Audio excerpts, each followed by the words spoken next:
મારા છોકરાને વશમાં કરી લીધો. અરે માડી, એને વશમાં નથી કર્યો. ઈ એને જોઈને આવી છે. ઈ તમને કોઈને જોઈને કે તમારા ઘરને જોઈને નથી આવી, તમારા છોકરાને જોઈને આવી છે. એટલે કાંઈ પણ વાત હોય, કાંઈ લેવું હોય, કાંઈ દુઃખ હોય તો એ વાત તમારા છોકરાને નહીં કરે તો હું કઈ બાજુવાળાના છોકરાને કરવા જશે? મારા છોકરાને વશમાં કરી લીધો.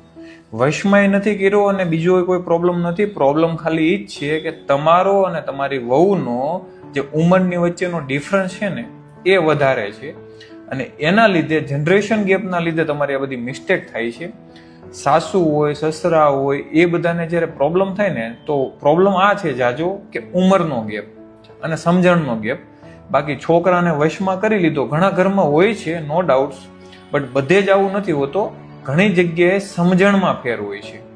શું કેવું તમારું? સાસુ અને વહુઓ બંને માટે ખાસ સવાલ છે.